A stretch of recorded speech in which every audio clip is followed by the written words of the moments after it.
At the beginning of the game, only a few cities are displayed on the chart. You can discover other cities by approaching them with a convoy. The city symbol itself gives an indication of the city's size. It also shows the commodity the city currently needs most.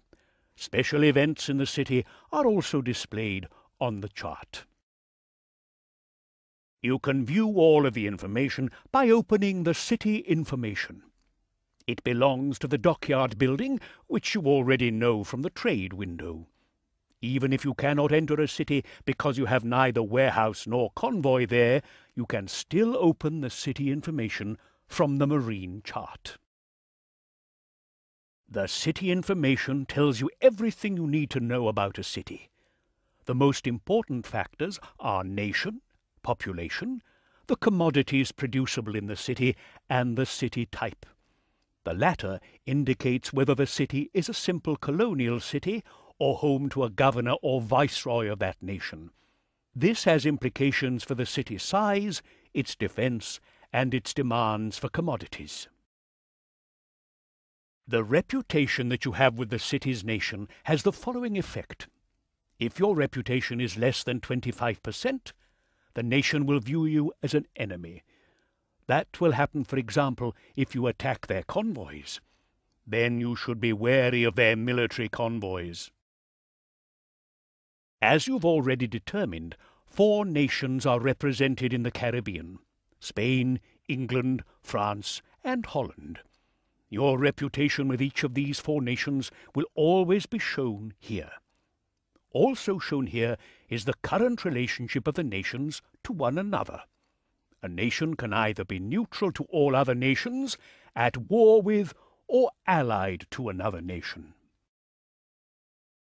Relationships between nations are not irrelevant for you. However, they will only play a role when you act for or against a nation and have acquired a letter of marque against a different nation from a viceroy. All that is important at the start is ensuring your reputation in a nation does not fall below 25%, and that the military convoys of nations at war are constantly fighting one another. You can enhance your reputation in a nation only by accepting and fulfilling assignments for an administrator, governor, or viceroy of that nation. These assignments are offered in the city palace, but you need a certain rank to accept them. One more thing about the chart. Each maritime area is associated with a particular power. You can turn the display of this political information on or off at any time. The flag and its intensity shows you which power has the greatest fighting strength here. Normally, cities and maritime regions belong to the same nation, as that nation's military convoys will be patrolling the area. Things become interesting when the city and the maritime region belong to different nations, because then the city might just come under attack.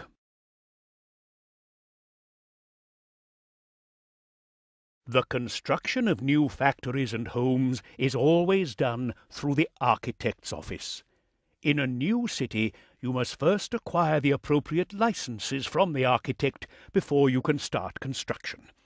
You already have the necessary licenses for Port Royale. To build a cotton plantation, switch to Building Construction and select the business. Here you can see which building materials are needed and how much the building materials, construction workers, and the property will cost.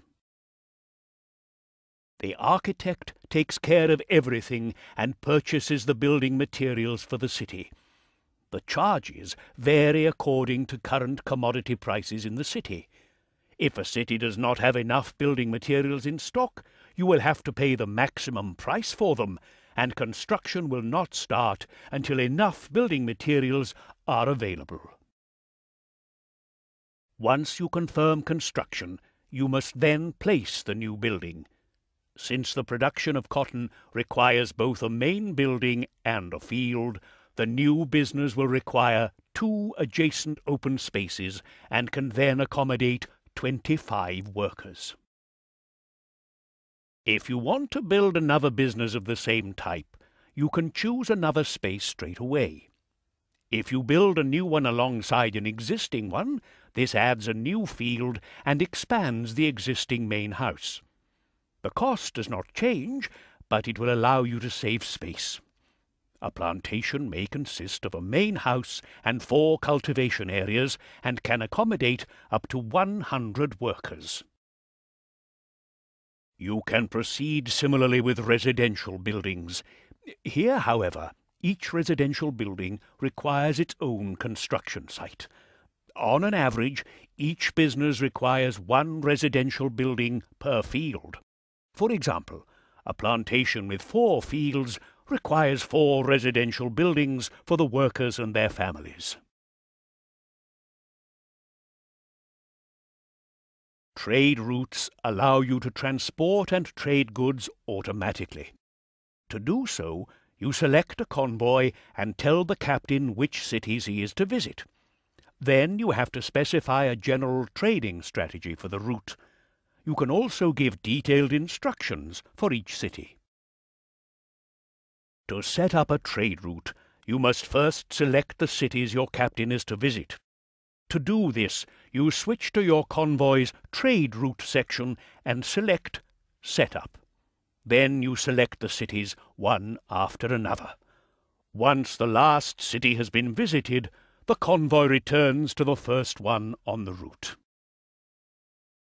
Of course, your choice of cities plays an important role, as trade will be best between cities which produce different goods. Next, you have to decide on a strategy for the captain to follow. You can select a preset strategy, or you can specify just which goods the captain is to buy, sell, or transfer between warehouses and convoys for each city individually. At the start, you will find the preset strategies work well enough. Even in later stages of the game, they still work well, for your captain always adjusts his actions to suit current conditions. So you need not readjust the route when, for example, a city gets bigger, or if you have increased the production of goods. Once your business grows and you start producing goods in more and more cities, there is another helper you learn to appreciate: the storekeeper. You can hire him in the warehouse. In essence, he has 2 functions. Firstly, he can automatically sell goods in stock to the city at good prices. Second, he can also prevent certain goods from being taken for trade routes, which can be very important for badly needed raw materials. Trade routes and storekeepers together form 2 important pillars, which will help you to build a powerful trading empire without having to worry about too many details.